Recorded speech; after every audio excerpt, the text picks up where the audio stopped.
你会不会时常有想要帮助别人的冲动呢？朋友创业失败了，兄弟颓废了，姐妹摆烂了，你整天纠结该怎么帮他，都睡不好吃不好，还很内疚。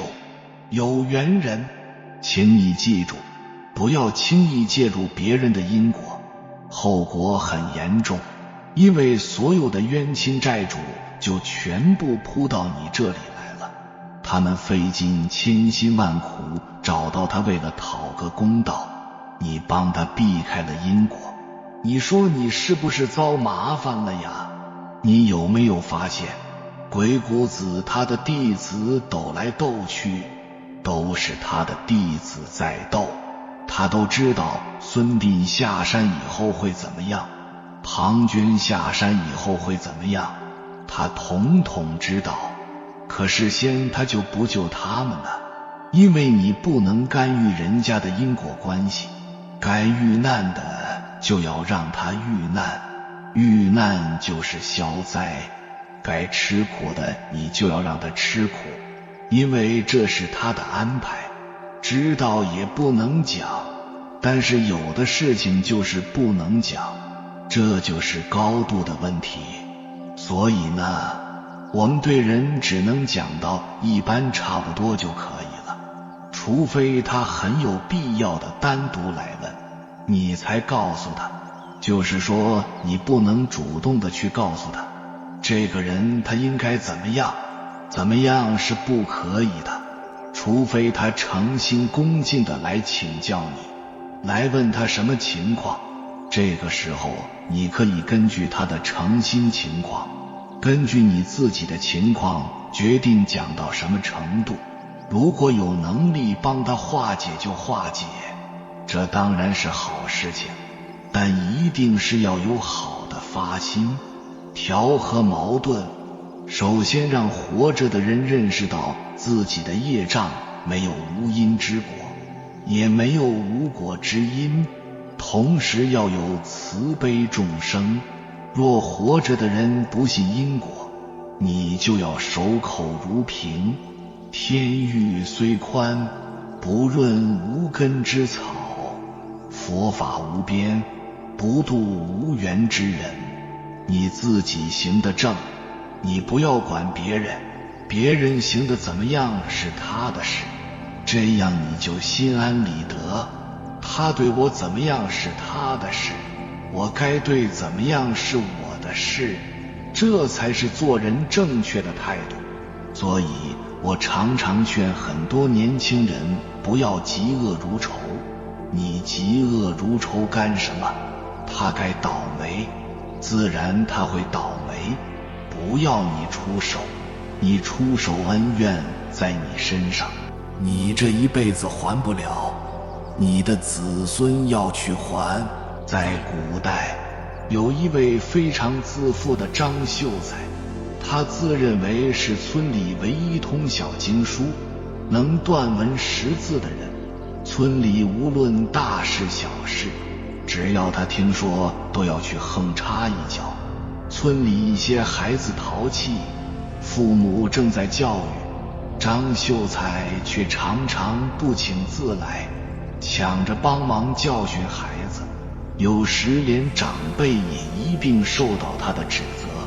当村里有夫妻吵架时，他也总是不请自来，滔滔不绝地发表自己的见解，却常常因为多嘴而越帮越忙，让矛盾更加激化。尽管村里的人不喜欢他，但大多也只是觉得他多管闲事，爱出风头。然而一次意外改变了这一切。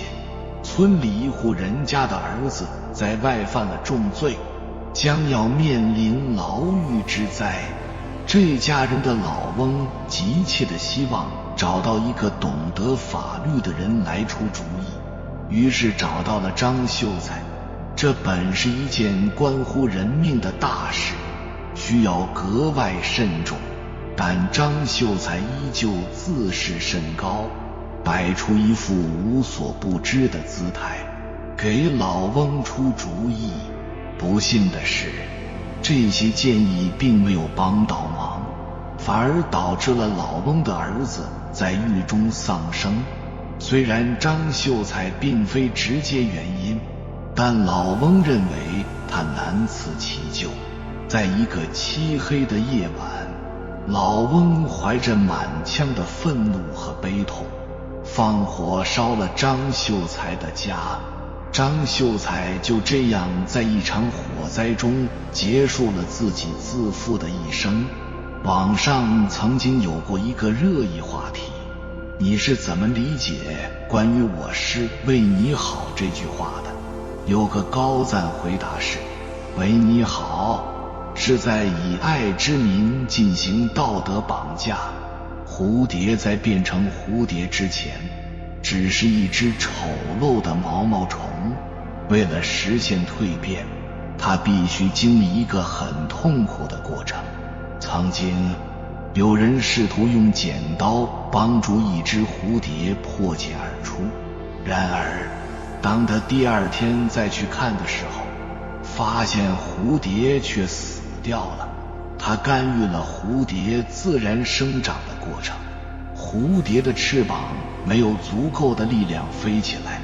最终在寒冷的夜晚中死去。就像小时候第一次学习骑车时，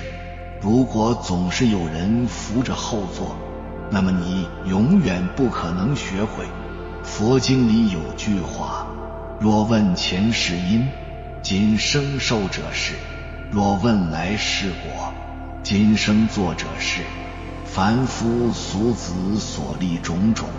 皆由前定，每个人都有自身的因果循环。陈忠实先生曾分享过一段年轻时的经历。一位对文学充满热情的青年写信向他求教是否应追求文学生涯，他出于礼貌给予了积极的鼓励，但出乎意料，正是这次的鼓励导致青年放弃了农耕，全心投入文学创作，最终却一无所获，生活颓废。陈先生对此感到懊悔，认识到自己的鼓励无意中干扰了青年的自主选择，使其误入歧途。每个人的生命轨迹都是独一无二的，每个人都有自己的成长路径，学会尊重他人命运，让他们自己探索和成长，不要扰动他人的气数，否则损耗的就是你自身。你度不尽天下人，故衣不叩门，师不顺路，法不亲传，不问不说。成年人的世界没有筛选，没有教育，只有选择，没有改变。人生之中，特别是成年人的世界，思想都是一路经历总结而来，每一个人经历不同，造就不同的观点。世界庞大复杂，每一个人所看到的只是冰山一角而已。古语有言，未经他人苦，莫劝他人善。你若经我苦，未必有我善。人与人的区别，其实真正在于从小到大的经历不同。你没有参与他人的世界，你永远无法体会他人的感受。你参与他的世界，未必有他那么善良。人生其实就是大海航行的船，个人有各自的渡口，有各自要达到的终点。一路上遇见即是有缘，缘深缘浅，一切都是缘分。就如弘一法师说，相逢的意义在于照亮彼此，不然的话，一个人喝茶也很浪漫，一个人吹风也很清醒。缘分本来就稀薄寡淡，相伴一程已是万分感激。没有什么东西是一成不变的，没有谁能一直陪着谁，只要同行的时候是快乐的，就是好的相遇。至于怎么走散的，并不重要。人生的每一个人不是用来改变的，而是彼此成就对方。无论遇见什么人，都会对人生有启发和觉悟。爱你的人给予温暖，不爱你的人懂得保护自己，恨你的人懂得自我反思。庄子有言，君子之交淡若水，小人之交甘若醴。人与人的交往，浅浅的、淡淡的，像湖面的水一样清澈，维持一个风平浪静就好。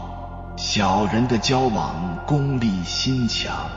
看起来甘之如饴，实则浑浊不堪。有缘遇见，就珍惜在一起的缘分，缘尽就挥手告别，毕竟曾经照亮彼此足矣。所以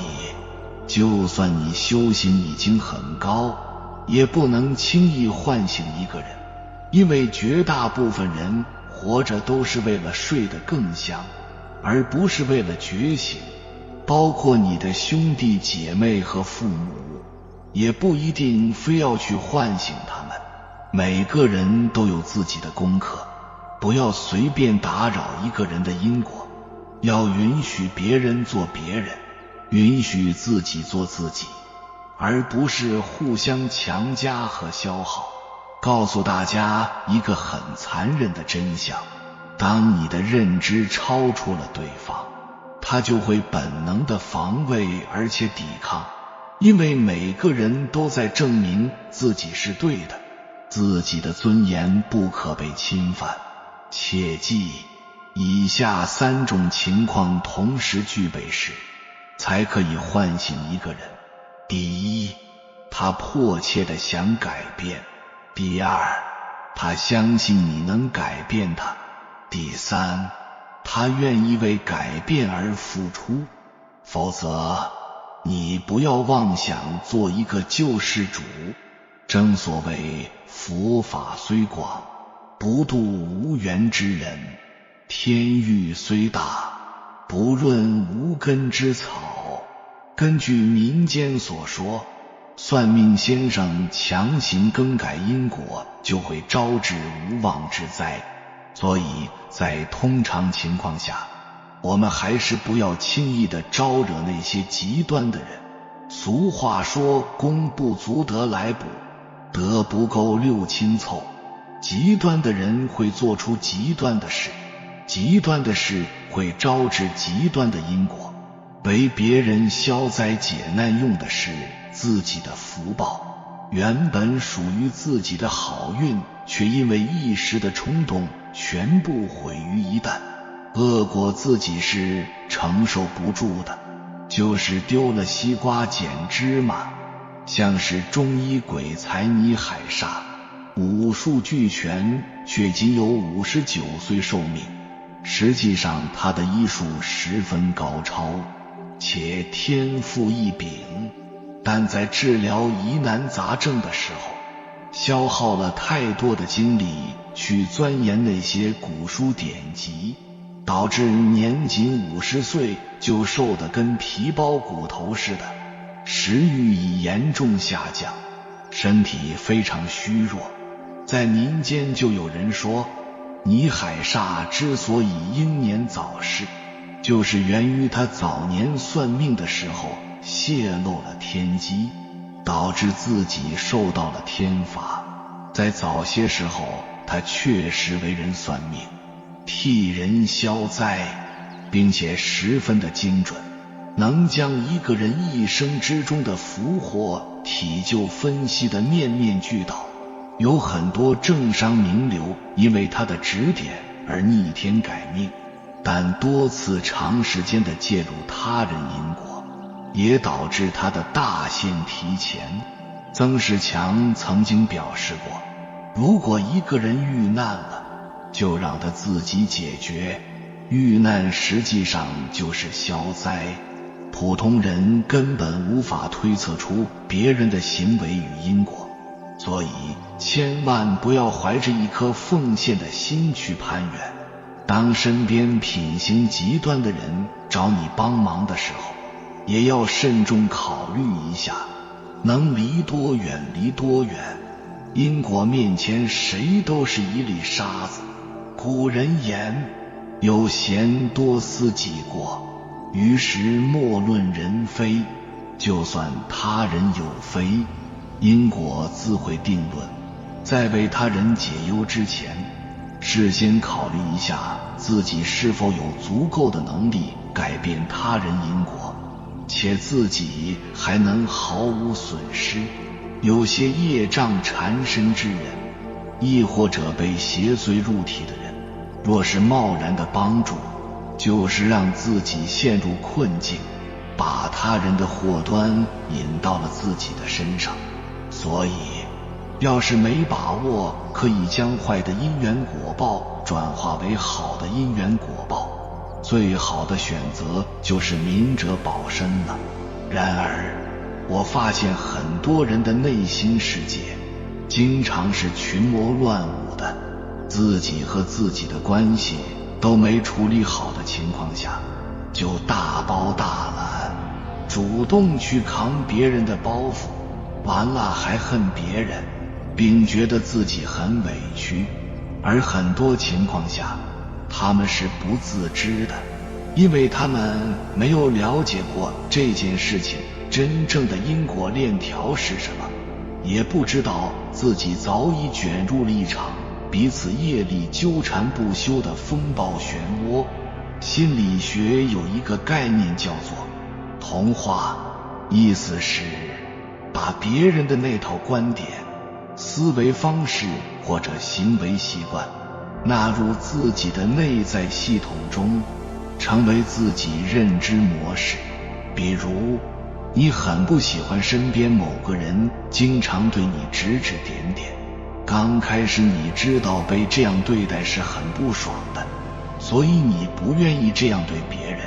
但当你被点评多了，你也慢慢开始反过来批评他，挑他刺。这就是同化。换句话说，这是卷入了对方的业力，然后不知不觉被拉下水，变成自己讨厌的那类人。特别是觉知力弱、独立自我意识不清醒的人，最容易从众，跟随别人的观点去行动，跳进集体业力或身边人的业力坑洞中。就比如村里的大爷大妈，屁大点时他们能编出花来，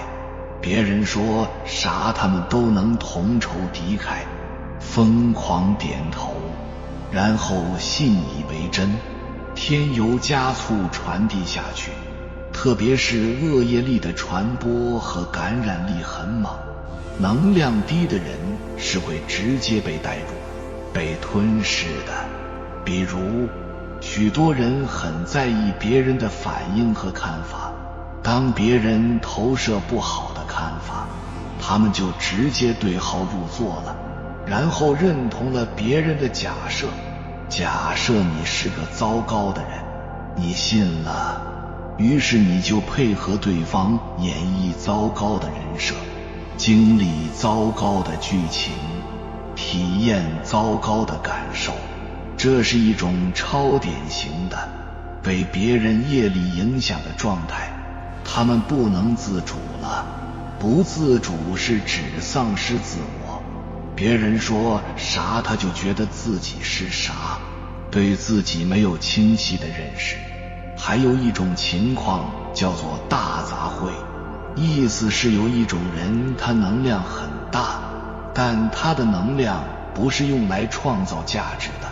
不是用来疗愈自己，也不是用来利己利他的，而是用来专门承接别人的业力，介入别人的因果的，导致自己的恶业和别人的恶业频繁碰撞交织，身心、生活和工作都乱成一锅粥。比如那些爱拯救、改变别人的人，经常委屈自己帮助别人的人，经常给别人提建议的人，还有自己很匮乏缺爱，还要去疯狂付出爱别人的人，这些行为看起来很大爱，他们愿意费心费神去为别人好，但其实这是一种对别人残忍，也对自己残忍的自私。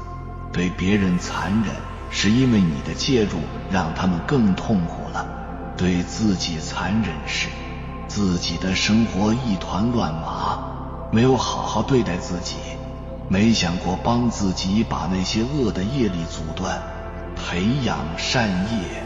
把自己经营得越来越出色和美好，咱们才能知道自己是否在承接别人的业力。当你的目光落在别人的恶行，落在别人的情绪或者缺点上纠缠的时候，就是在承受对方的业力，这就是在共业。当你总想着为了不让别人失望，于是无底线满足别人要求的时候，当你对他人的某种行为看不惯，于是苦口婆心去纠正别人的时候，都是在介入别人的业。介入就意味着你在稀释自己的能量，你在默认允许别人偷走你的能量，你在让自己变得越来越廉价，你在逆天而行，你越界了。人之所以烦恼多，就是因为太喜欢多管闲事。很多人憨憨的，都没了解一个人到底需不需要介入和帮助，就自作聪明的去指点江山，结果帮了倒忙，还被对方嫌弃和埋怨了，惹得一堆麻烦。还有人，别人犯的错，自己想尽办法背锅，想办法替别人找借口打掩护，像极了一个孩子不停地欠债赌博，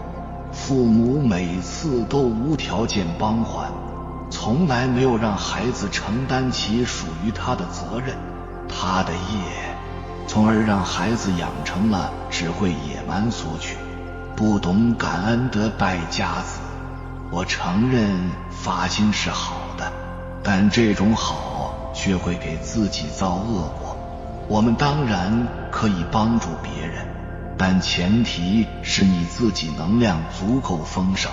内核足够稳定，且别人需要的情况下去帮，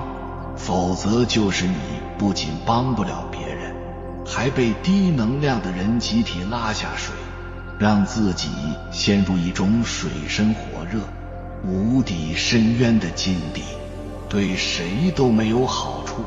那么如何做到不被别人的业力影响？一，学会识别什么是你的课题，什么是对方的课题，只扛自己的课题，这是为了方便我们建立清晰的边界意识。只有你自己知道真正该往哪方面用功是有效且养人的时候，你才能在别人的业力投射过来时稳住阵脚，锁定最本质的点来发力，你就不容易跑偏，解决事情才会事半功倍。那怎么建立清晰的边界，识别出自己和对方的课题呢？比如有的人就特别拎不清和父母的关系，他们的相处模式很阴郁，一不小心就可能点燃战火，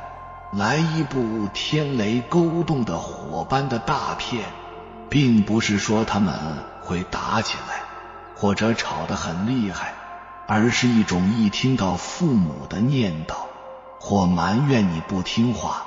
或者希望你按照他想要的样子活的时候，他就像不停的像被揭开伤疤在伤口上撒盐一样的刺痛。那时候只想逃离有家的地方，后来通过实修，你会发现这其实是自己的课题。你的课题叫做太在意别人的看法，太喜欢把别人的课题往自己身上扛。我想达成家人的愿望，但前提是以牺牲自己想过的人生为代价，这太冲突了。宇宙把我们抛入这个世界，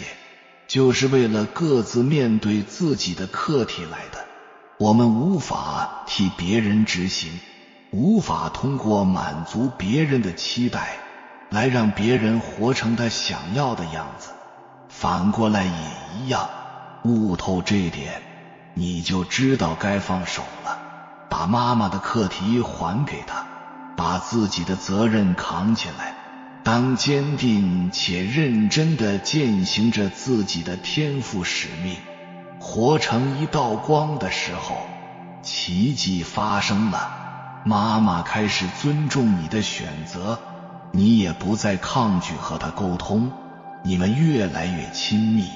互相照顾，互相理解，倾听彼此，这就是识别彼此课题，扛下自己的课题，边界清晰的威力。识别课题小技巧：别人的期待，别人的需要，别人的渴望，别人的要求，别人的梦想，别人想要的东西，别人没礼貌，别人犯的错，是别人的课题。你的情绪，你的愿望，你的需求，你的渴望，你的期待，你想要得到的东西，你耿耿于怀的事情，你放不下，你受不了的事，是你的课题。收起圣母心，对自己的人生负起100%的责任，请不要过分同情或拯救某人，可怜之人必有可恨之处。你会发现，别人不面对，别人选择逃避自己的恐惧，无非就是因为他自己不想负责，而他本人自己都不敢负责的事情，你一个外人能负责得了吗？谁敢说自己能为别人的人生负责的？就算你敢说，那我来一个灵魂拷问，你自己的人生经营好了吗？负责好了吗？我想说的是，每个人都在和自己的人生打一场硬仗。在你羽翼还没有丰满的时候，先管好自己，照顾好自己，慎重地做选择，对自己的决策负责。在此基础上，允许他人吃苦，允许他人了业，尊重他人的命运轨迹，停止用你认为的好去框架别人，这就是最好的成长和救赎。发现自己在介入别人因果的时候，默念这句咒语：我不要背负别人的命运，别人的焦虑，别人的恐惧，别人的烦躁，别人的课题，别人的责任，我允许对方做自己。这句话最妙的地方在于，你可以切断自己总想改变别人的这个执念，在于你舍弃背了很久的包袱，在于你放下了自己总是带入别人糟糕情绪的这个习惯。你可以清晰地看见，对你来说真正重要的是解决自己的卡点，升为自己的智慧，和自己的情绪和解，和那个受伤的小孩共担风雨。其实大胆拒绝承接不属于你的业，并不是伤害，恰恰是一种对自己对别人最有效的支持。因为你懂得了，要想给出去爱前提的自己先有。当你全身心地把自己身上的恶业种子一个个拔除，然后持续修持善业，让自己就像一个发光体一样的照耀一方，那么你不用刻意去借助别人，别人也会被你散发出来的闪耀光芒所吸引和滋润，被你的正能量所带动和影响，从而让他们和环境都变得更美好了。我想这才是最棒的集体共业吧。有缘人，感谢你看到最后。如果今天的影片对你有所帮助，请按个赞给我响应，回复一句管好自己，莫度他人。愿你勤修善业，远离恶因。你是善良之人，必得好报。还没有订阅频道的，请点击右侧的订阅按钮，与我们建立更深的连接，随缘加入会员，与同频之人共修福报，随喜转发，传播善知识，功德无量。